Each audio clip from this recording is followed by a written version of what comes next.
Hello friends, आप सभी का स्वागत है आपके अपने यूट्यूब चैनल ऑनलाइन शिक्षण पर। मैं हूं आपके साथ अंजलि बालियान। गाइस, आज की क्लास में हम आपके विज्ञान विषय के बहुत ही महत्वपूर्ण लघु प्रश्नों की सीरीज को आगे बढ़ाने वाले हैं। इसकी 3-4 क्लासेस आपकी आ चुकी है। अब हम आगे बढ़ेंगे और भी बहुत सारे महत्वपूर्ण क्वेश्चंस को आज जानेंगे। गाइस, जैसे कि मैंने आपको पहले भी बताया था कि आपको अगर आप किसी भी सब्जेक्ट के लघु प्रश्नों को हल कर लेते हैं, उनको पढ़ लेते हैं, याद कर लेते हैं, तो ये समझ लीजिए आपके अति लघु और बहुविकल्पीय बहुत हद तक कंप्लीट हो जाते हैं। ठीक है, क्योंकि उन्हीं में से बने होते हैं आपके अति लघु और बहुविकल्पीय प्रश्न भी। यदि आप किसी भी सब्जेक्ट के लघु प्रश्नों को कर जाते हैं तो ये समझ लीजिए कि आप बहुत अच्छे अंकों से यहाँ पर पास हो जाने वाले हैं। तो चलिए, वैसे तो आपकी कॉन्सेप्ट वाइज क्लास साथ साथ चल ही रही है, लेकिन हम प्रैक्टिस भी करेंगे। ये भी देखेंगे क्वेश्चन कैसे लिखना होता है पेपर में और किस तरह के क्वेश्चन बनते हैं, सभी चीज़ें साथ साथ जानते हुए चलेंगे। ऑलराइट गाइस, सो अगर आप चैनल पर नए हैं, चैनल को सब्सक्राइब कर बेल आइकन को प्रेस कर लीजिए और टेलीग्राम ग्रुप ज्वाइन कर लीजिए। ऑनलाइन शिक्षण DLED टेलीग्राम ग्रुप का नाम है। तो चलिए गाइस, फिर शुरुआत करते हैं आज की अपनी क्लास की। क्वेश्चन नंबर 44 इससे पहले तक हम कंप्लीट कर चुके हैं, आज यहाँ से बारी है। तो सबसे पहले तो आप ये देखिए कि ये क्वेश्चन भी शुरुआत वाला ही आपको मिल गया है, जो कि आपके प्रीवियस ईयर पेपर में पूछा हुआ है। ठीक है, BTC 2017 में पूछा गया प्रश्न है। क्या प्रश्न है कि मानव के श्वसन अंग का नामांकित चित्र बनाइए। ठीक है, रेस्पिरेटरी सिस्टम का आपको इमेज बनाना है, डायग्राम बनाना है, सिर्फ इतना काम करना है और उसमें नाम भी लिखने हैं। ठीक है, तो आप रेस्पिरेशन करते हैं, जब सांस लेते हैं तो कौन कौन से अंग की ज़रूरत उसमें पड़ती है। ठीक है, किस किस अंग की उसमें सहक्रियता होती है, उसको जानने के लिए यहाँ पर आपको इस चित्र में बहुत ध्यान से देखना होगा। और पहले तो आप एक बार इसकी इमेज सेट कर लीजिए कि अगर पेपर में बनाने के लिए आता है तो आपको बनाना कैसे है। ठीक है, फिर चलिए अब हम जानेंगे कि कहाँ कहाँ कौन सा अंग होता है, श्वसन अंग। पहला यहाँ देखिए, आप शुरुआत यहीं से करेंगे नाक से। जब आप सांस लेते हैं, जो ये नाक के ऊपर वाला हिस्सा होता है, इसको हम बोलते हैं नासा मार्ग। क्या बोलते हैं? नासा मार्ग। ठीक है, फिर दूसरे नंबर पर क्या आएगा, यहाँ पर मुख गुहा, जो आपके गले की तरफ यहाँ होगा, ये होगा मुख गुहा। देन तीसरे नंबर पर जो सांस लेने में मदद करेगा, कौन सा अंग है? ग्रसनी। ठीक है, ग्रसनी, जो यहाँ आपका गला होता है। फिर उसके बाद जहाँ आपका कंठ होता है, कंठ छद, ये यहाँ पर होता है, चौथा पार्ट आपका। ठीक है, पांचवा क्या है? श्वसन नाल। ये क्या है? श्वसन नाल है। उसके बाद चलिए आगे चलते हैं, फिर यहाँ पर इसको बोलते हैं श्वसनी। ठीक है, श्वसनी। फिर इधर आप देख सकते हैं जो ये फेफड़ा है, ठीक है, ये तो आपको पता ही है, तो फेफड़े भी तो मदद करते हैं श्वसन लेने में, सांस लेने में, तो ये हो जाता है यहाँ पर फेफड़ा। इधर चलते हैं तो फिर इधर जो यहाँ पर आपको एक ब्रांच सी दिख रही है, उसमें से काफ़ी सारी शाखाएं निकल रही है, तो इनको क्या बोलेंगे? सभी को श्वसन निकाय। ठीक है, श्वसन नलिकाएं बोलेंगे इनको। और फिर आगे बढ़ते हैं, देखते हैं और क्या बचता है इसमें जानने के लिए। तो नीचे आते हैं, यहाँ देखिए, यहाँ पर फिर इसके नीचे यहाँ पर ये है फुफ्फुस धमनी। ठीक है, और यहाँ ये हो जाता है हृदय और ये हो जाती है शिरा। ये धमनी इधर और इधर शिरा, इसको पलट मत देना नहीं तो गलत हो जाएगा।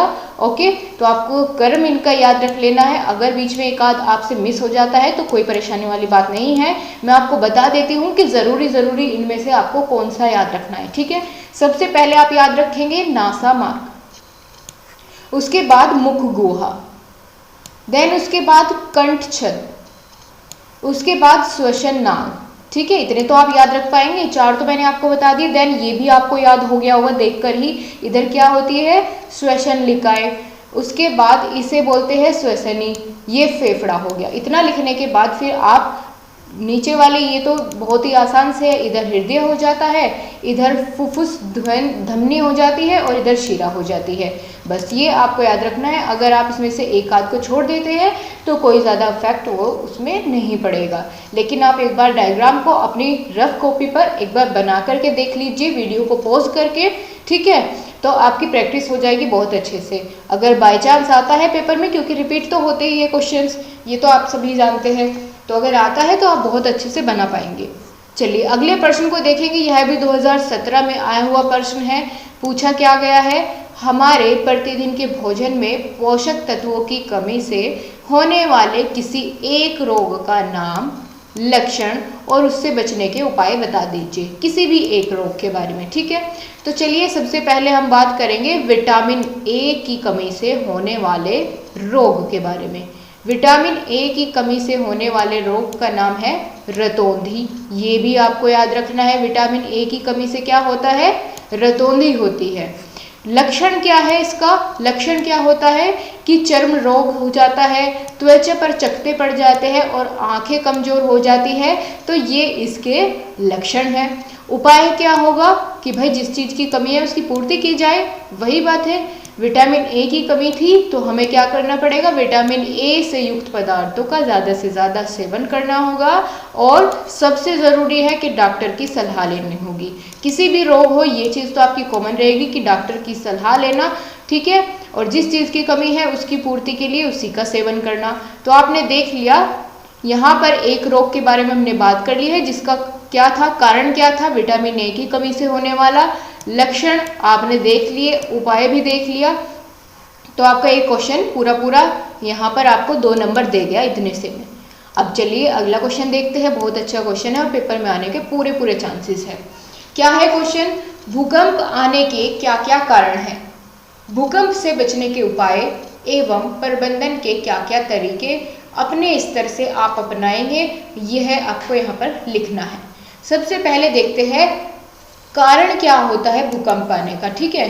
भूकंप आने का कारण क्या होता है, यह एक प्राकृतिक आपदा है, ये तो आप सभी जानते हैं। ये भी आपसे बहुविकल्पीय प्रश्न में पूछ लिया जाता है कि इनमें से कौन सी प्राकृतिक आपदा है। तो आपको पता चल गया ये कैसी है, प्राकृतिक आपदा है।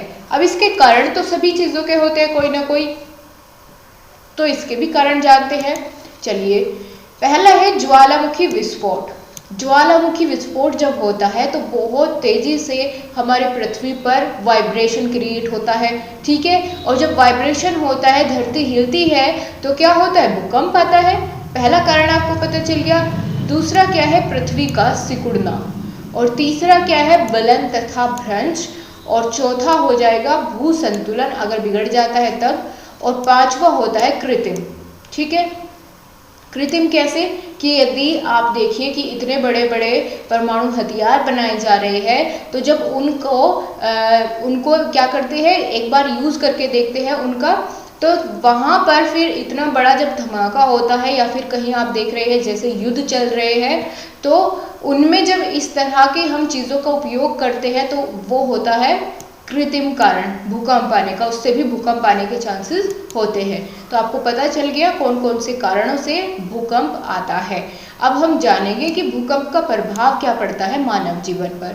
तो ये तो आप सभी जानते हैं कि सब कुछ तहस नहस हो जाता है यदि भूकंप तेजी से आए, ठीक है। बड़ी बड़ी मंजिलें गिर जाती है, घर ढह जाते हैं और उनके नीचे मानव भी दबकर मर जाते हैं। तो बहुत सारी हानियां होती है, जान की भी और माल की भी, ठीक है। ये आप इसमें लिख सकते हैं अपने अकॉर्डिंग, ज़रूरी नहीं है कि यही लिखें। फिर उसके बाद हमें यहाँ पर देखना है कि हानियाँ कौन कौन सी होती है। अभी जैसे मैंने आपको बताया कि जन धन की अपार हानि होती है और कई बार भूकंप से नदियों का मार्ग में बाधा पड़ जाती है, ठीक है। नदियों के मार्ग में बाधा पड़ जाती है, उनका प्रवाह रुक जाता है। जब समुद्री भाग में भूकंप आता है तो बड़ी बड़ी लहरें उठती है जिससे जलयानों को भी भारी क्षति पहुंचती है। और भूकंप यदि भूपटल पर आए तो बड़े बड़े भ्रंश पड़ जाते हैं, गड्ढे जिसको बोलते हैं, जिससे यातायात संचालन में भी अवरोध होता है, ठीक है। ये सभी क्या हो गई हानियाँ।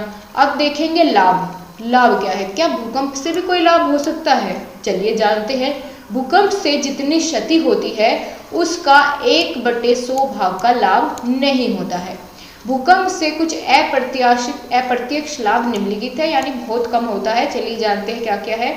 पहला है भूकंपीय तरंगों से हमें भूगर्भ का ज्ञान प्राप्त करने में मदद मिलती है। तो ज्ञान प्राप्त करने के लिए ये थोड़े कि भाई जान माल की हानि करेंगे, तो लेकिन जब होता है लाभ तो चलिए बता ही देते हैं, ठीक है। पूछा जाए तो आप लिख देना। पहला है भूकंपीय तरंगों से हमें भूगर्भ का ज्ञान प्राप्त होता है। दूसरा, भूकंप से भूस्खलन क्रिया होती है जो अपक्षय में सहायता करती है। इससे मिट्टी के निर्माण में भी सहायता मिलती है, ठीक है, और कृषि को प्रोत्साहन मिलता है। तीसरा क्या है, भूकंप से बड़े पैमाने पर ब्लन या भ्रंश पड़ जाते हैं, जिससे पर्वत, पठार, घाटियां आदि कई नई स्थल आकृतियों का जन्म होता है, यानी नई नई आकृति वो ले लेती है। तो ये इसका क्या हुआ, लाभ हुआ कि भाई अलग सी आकृति आई और अच्छा लगेगा। अगला पॉइंट क्या है, भूकंपीय प्रदेशों में कई बार जल स्रोतों का जन्म भी हो जाता है, जो मनुष्य के लिए लाभदायक होता है। तो इस तरीके से हमने देख लिया कि इसकी हानि क्या है, लाभ क्या है, कारण क्या है। अब उपाय भी तो पता होना चाहिए। आपका भूकंप चैप्टर पूरा हो गया, यहाँ पर ये समझ लीजिए अगर आप इस क्वेश्चन को याद कर लेते हैं, ठीक है। भूकंप से रिलेटेड आपसे कुछ भी पूछा जाए आप लिख पाएंगे बड़ी आसानी से, चाहे वो वेरी शॉर्ट में हो या MCQ में हो, ठीक है गाइस। तो चलिए उपाय देख लेते हैं। वेरी शॉर्ट में आ जाता है कि भूकंप से बचने के उपाय बताइए, तो आप बता पाएंगे बिल्कुल, क्योंकि आप यहाँ पढ़ रहे हैं। भूकंप से बचने के लिए निम्नलिखित उपाय है। कौन कौन से? पहला है कि भूकंप आने के समय विद्यालय तथा भवन से तत्काल बाहर खुले स्थान पर आ जाए, ठीक है। जहाँ भी आप हैं, घर में हैं या फिर अपने कॉलेज में है, स्कूल में है, कहीं भी है, यदि आप किसी बिल्डिंग के अंदर है तो तुरंत बाहर निकल आए और खुले मैदान में जाकर खड़े हो जाए। दूसरा है, मकान बहुमंजिला है तो मकान से बाहर निकलकर मैदान में, वही बात है, यदि आप कहीं भी अंदर बैठे हैं तो एकदम दौड़कर बाहर आ जाए। और यदि नहीं आ सकते तो फिर क्या करना चाहिए, यदि बाहर निकलने का रास्ता नहीं है तो फिर किसी ऐसी चीज़ के नीचे छुप जाना चाहिए, जैसे बहुत ही मजबूत कोई चीज़ हो, जैसे कि मेज होती है, ठीक है, उसके नीचे बैठ जाए। तो ये इसके उपाय होते हैं। वैसे एकमात्र उपाय यही है कि भागकर उस बिल्डिंग से बाहर आ जाए। अगला प्रश्न देखेंगे, 2018 में पूछा गया है, बहुत ही बेहतरीन प्रश्न है। क्या है कि प्रकाश संश्लेषण और श्वसन में अंतर बताइए।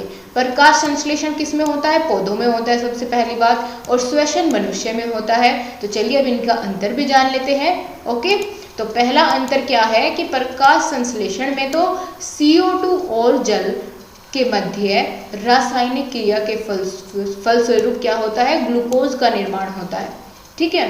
किसका निर्माण होता है? ग्लूकोज का निर्माण होता है। जब कार्बन डाइऑक्साइड और जल के मध्य केमिकल फॉर्मेशन होती है तो तब क्या होता है, ग्लूकोज का निर्माण होता है। अगर इधर बात करें तो श्वसन में ग्लूकोज में ऑक्सीजन के फलस्वरूप जल तथा CO2 बनती, कार्बन डाइऑक्साइड बनती है। इधर क्या बनता था? ग्लूकोज, इधर जल और CO2 बनती है।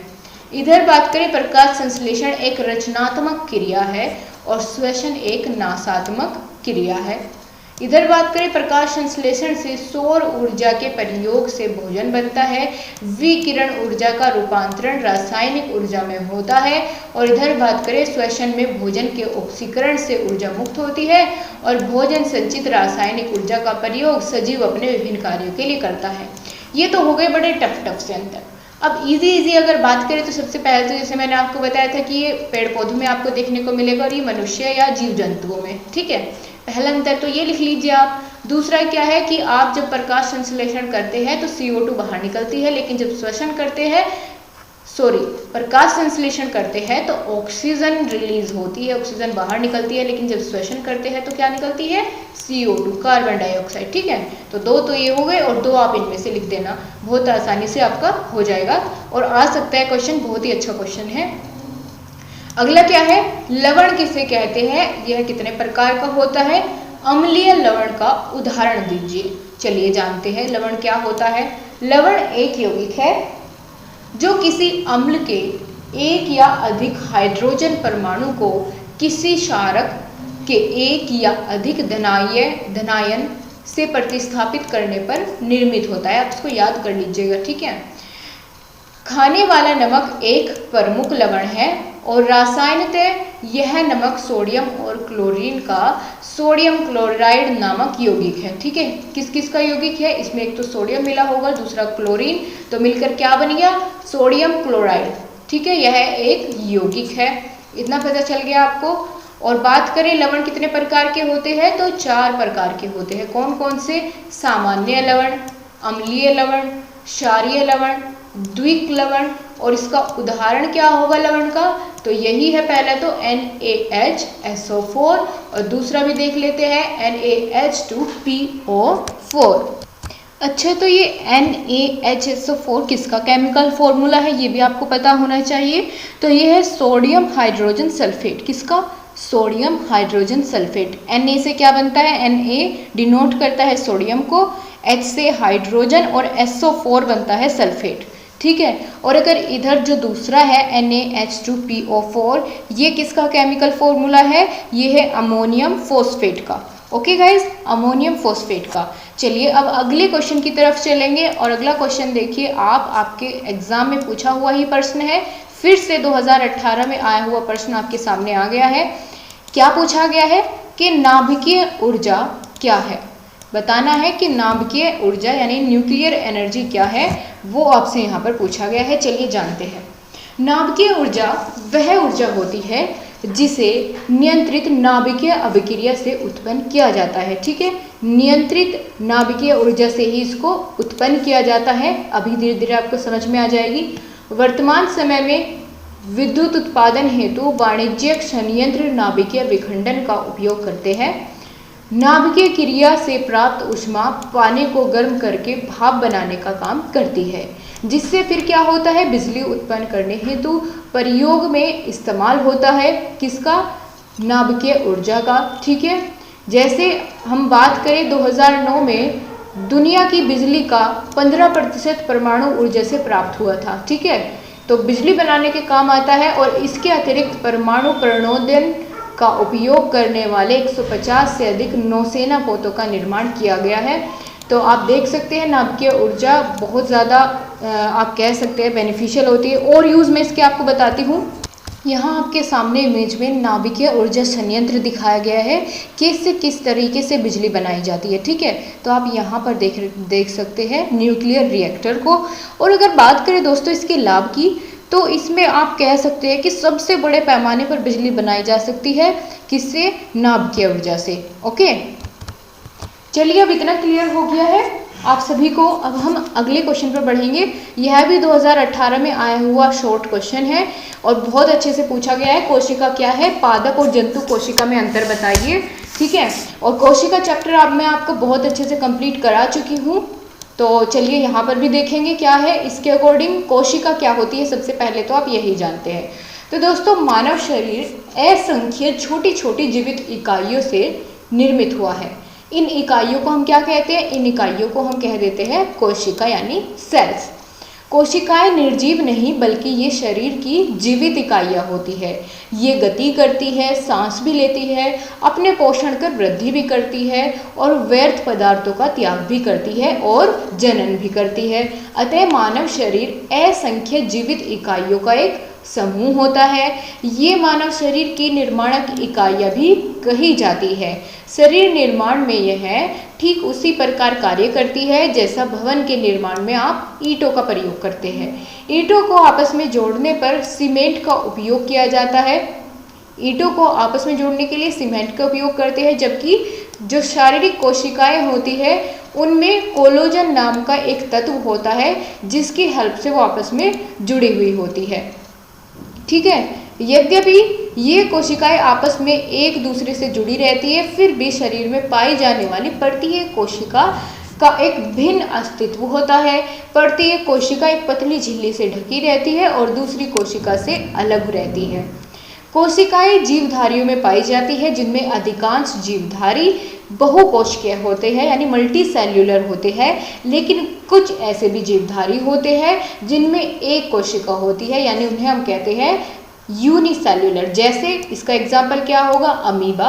एक कोशिकीय जीवों में क्या होती है? एक कोशिका पाई जाती है और बहुकोशिकीय जीवों में बहुत सारी कोशिकाएं पाई जाती है जिनको हम कहते हैं मल्टी सेल्यूलर। ओके गाइज, तो अब आपसे पूछा गया था कि भाई जंतु और पादप कोशिका में अंतर बताइए। तो पहला अंतर यहाँ पर हम देखेंगे कि जो पादप कोशिका होती है वो प्लाज्मा झिल्ली के चारों ओर सेल्यूलोज की बनी होती है। यानी जो पादप कोशिकाएं होती है उसकी जो सबसे बाहरी झिल्ली होती है वह सेल्यूलोज की बनी होती है। ठीक है, जिसको हम क्या कहते हैं? कोशिका भित्ति कहते हैं। और कवकों में इसका अभाव होता है। इधर अगर हम बात करें जंतु कोशिका, तो जंतु कोशिका में कोशिका भित्ति होती ही नहीं है। ठीक है, ये इन दोनों के बीच क्या हुआ, डिफरेंस हुआ। और डिफरेंस देखिए, चलिए जानते हैं। दूसरा क्या है, पादप परिपक्व कोशिकाओं में एक बड़ी धमनी होती है जिनके कारण कोशिका द्रव्य भित्ति के साथ साथ एक स्तर के रूप में रहती है। जंतु कोशिका में धमनियां नहीं पाई जाती, ठीक है, धमनियां नहीं पाई जाती। और अगर बात करें पादप कोशिका में, कोशिका द्रव्य में लवक होते हैं, क्लोरोफिल युक्त हरे लवक हरित लवक कहलाते हैं। और इधर क्या होते हैं इनकी जगह, इधर होते हैं प्लास्टिड्स, ठीक है। जंतु कोशिका में लवक नहीं होते। अच्छा हाँ, इसमें तो लवक होते ही नहीं है। दोस्तों इसको जानने के लिए आपको क्लास देखनी होगी। मैंने इमेजेस के थ्रू आपको एक एक चीज़, एक एक इसके पार्ट के बारे में बताया हुआ है। तो सेल्स के नाम से आपको क्लास मिल जाएगी आपकी साइंस की प्लेलिस्ट में, आप वहाँ पर ज़रूर देखिएगा इसको, आपको पूरा कॉन्सेप्ट क्लियर हो जाएगा। पादप कोशिकाओं में सेंट्रोसोम व सिंट्रियल उपस्थित होते हैं, जबकि इधर क्या होते हैं, इधर उपस्थित होते हैं। गाइज यहाँ पर आपकी इस मॉडल पेपर सीरीज में थोड़ा गलत लिखा हुआ है, ठीक है। इधर हाँ ठीक है, ये तो अनुपस्थिति है, सॉरी मैंने ही इसको उपस्थित पढ़ लिया था।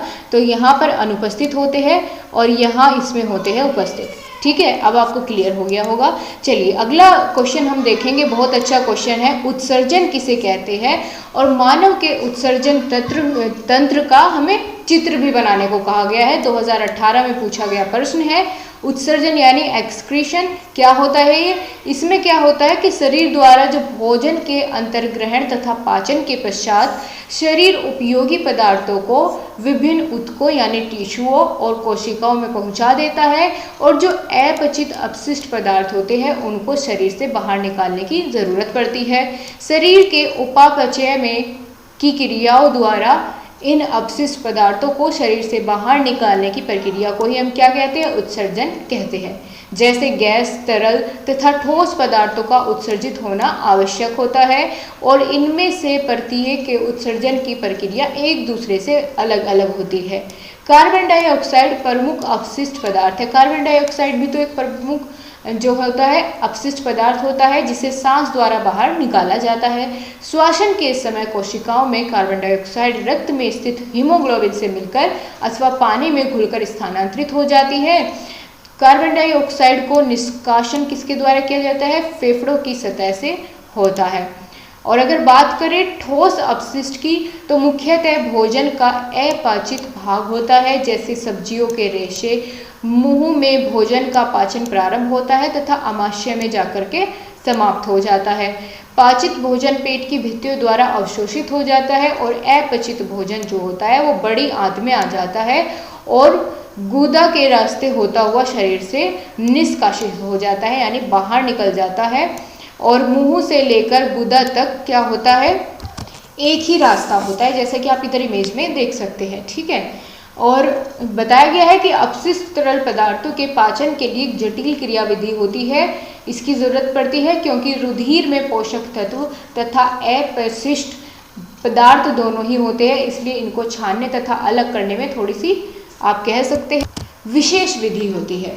तो एक बार आप इधर देख सकते हैं, ये होता है उत्सर्जन अंग, ठीक है। एक बार इसका आप डायग्राम देख लीजिए, ये आपको पेपर में बनाने के लिए आपका आया हुआ है। कहाँ एड्रिनल ग्रंथि होती है, कहाँ मेडुला पाया जाता है, कहाँ धमनी होती है, कहाँ शिरा होती है, ठीक है। मूत्र वाहिनी और मूत्र मार्ग, ब्लेडर इसको हम बोलते हैं। इधर ये होता है आपकी किडनी यानी वृक्क। तो इस तरीके से पूरा प्रोसेस होता है एक्सक्रीशन का, इस वाले आपके पार्ट्स के द्वारा, ठीक है। तो इसको एक बार आप पॉज करके ध्यान से देख लीजिए। यहाँ पर खूब सारा लंबा चौड़ा आपका लिखा हुआ है, पेपर में आपको इतना लिखने की ज़रूरत बिल्कुल नहीं है, ठीक है। 2 नंबर में अगर आप इतना लिखेंगे तो आप एक ही क्वेश्चन कर पाएंगे, क्योंकि इतना समय आपके पास नहीं होता है कि आप इतना लंबा चौड़ा आंसर लिखिए। और 2 नंबर में तो सही है भी नहीं इतना लंबा चौड़ा आंसर लिखना, इसीलिए मैं कहती हूँ आप कॉन्सेप्ट वाइज क्लास लिया कीजिए। मैं बिल्कुल भी उनमें ज़्यादा नहीं बताती हूँ, सभी चीज़ों को बहुत ही लिमिटेड वे में और सभी चीज़ों को बिल्कुल सटीक वहाँ पर आपको दिखाया जाता है, ताकि आपका नंबर भी ना कटे और बहुत आसानी से वो चीज़ें आपको याद भी हो जाए। तो चलिए अगले क्वेश्चन पर हम चलेंगे। क्या है, भौतिक तथा रासायनिक परिवर्तन में अंतर बताना है आपको उदाहरण सहित। चलिए देख लेते हैं। भौतिक परिवर्तन और रासायनिक परिवर्तन किस तरीके से एक दूसरे से अलग है, चलिए जानते हैं। पहला पॉइंट क्या है, भौतिक परिवर्तन में पदार्थ के भौतिक गुण बदलते हैं, जैसे रंग, अवस्था, आकृति आदि में परिवर्तन होता है, परंतु उसकी संरचना में कोई अंतर नहीं होता है। लेकिन जब हम रासायनिक परिवर्तन की बात करें तो रासायनिक परिवर्तन में पदार्थ के भौतिक गुण अर्थात रंग, अवस्था आदि सभी कुछ परिवर्तित हो जाता है और साथ ही साथ उसकी रचना भी पूर्ण रूप से बदल जाती है। ठीक है, मतलब इसमें भी रंग रूप की आकृति बदलती है, इधर भी, लेकिन अंतर क्या है कि यहाँ पर उसकी जो है रचना में कोई अंतर नहीं होता और यहाँ हो जाता है। अगला पॉइंट है भौतिक परिवर्तन में कोई नवीन पदार्थ निर्मित नहीं होता, यानी जब भौतिक परिवर्तन होता है तो कोई भी आपको नया पदार्थ निर्मित नहीं होकर के मिलता है, लेकिन जब रासायनिक परिवर्तन होता है तो एक नवीन पदार्थ मिल जाता है। जैसे दूध में जब रासायनिक परिवर्तन होता है तो वो दही बन जाती है, एक नया पदार्थ आपको मिल जाता है, लेकिन इसमें ऐसा नहीं होता। तीसरा पॉइंट है भौतिक परिवर्तन के कारण हटाए जाने पर पदार्थ अपनी मूल अवस्था को प्राप्त कर लेता है। ठीक है, जब भौतिक अवस्था से हम उसको परिवर्तन से उसको हटाते हैं तो अपनी पहले जैसी अवस्था में आ जाता है, लेकिन जब बात करें रासायनिक परिवर्तन की तो वह अपने मूल अवस्था को प्राप्त नहीं कर सकता। जैसे आप अगर दही से दूध बनाने की कोशिश करेंगे तो क्या बना पाएंगे? बिल्कुल नहीं, वो दोबारा उस फॉर्म में नहीं आ सकता है।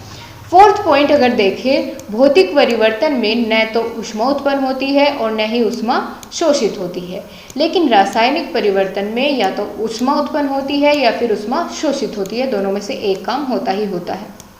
पांचवा पॉइंट है भौतिक परिवर्तन में पदार्थ के संगठन में कोई बदलाव नहीं होता है और यहाँ बदलाव आपको देखने को मिलता है। ठीक है, रासायनिक परिवर्तन में पदार्थ के संगठन में बदलाव हो जाता है।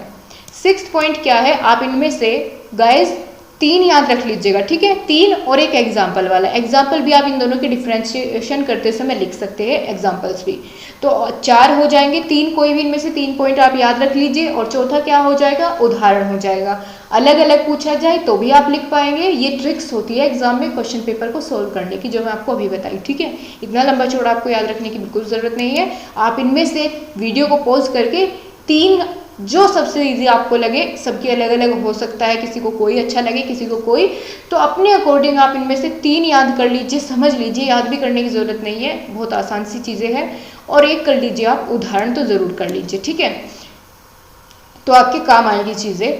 हम कहाँ थे?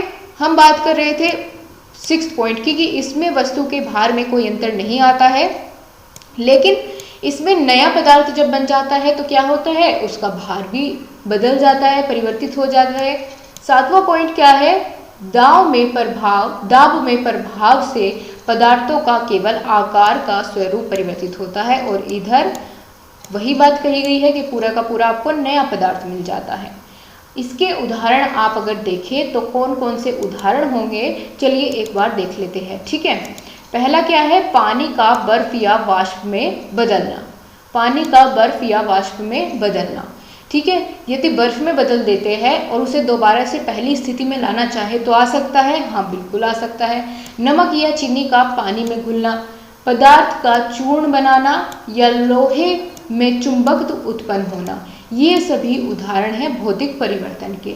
रासायनिक परिवर्तन के उदाहरण जानेंगे तो जैसे दूध से दही का बनना, पदार्थ का जल जाना। ठीक है, जलना भी क्या है? एक रासायनिक क्रिया है। दूध का फटना, दूध का जमना, भोजन का पचना, लोहे की कील में जंग लगना, ये सभी कैसे हैं? रासायनिक परिवर्तन होते हैं। तो आई होप आपको दोनों के बीच में डिफरेंस बहुत अच्छे से क्लियर हो गया होगा और उदाहरण ज़रूर याद रखिएगा आप इसके। ठीक है, क्योंकि आपसे मल्टीपल चॉइस क्वेश्चन में इस तरीके के ही क्वेश्चन पूछे जाते हैं कि ये बताइए इनमें से, इन उदाहरणों में से भौतिक परिवर्तन किस में होगा? दूध से दही का बनना, क्या ये भौतिक परिवर्तन है?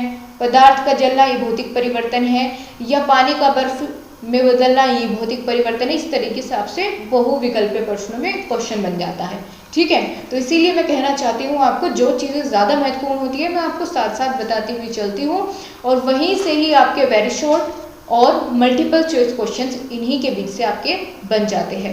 और थोड़ी प्रैक्टिस आप ज़रूर रखिएगा, आपको ये PDF मिल जाएगी, एक ही बार में पूरी की पूरी सभी क्वेश्चंस मैं आपको एक ही साथ दे दूंगी, शॉर्ट क्वेश्चन की पूरी PDF। ठीक है, जितने भी आप कह सकते हैं 80-90 क्वेश्चन हो गए, इससे भी ज़्यादा, तो मैं सारे के सारे आपको प्रोवाइड कर दूंगी।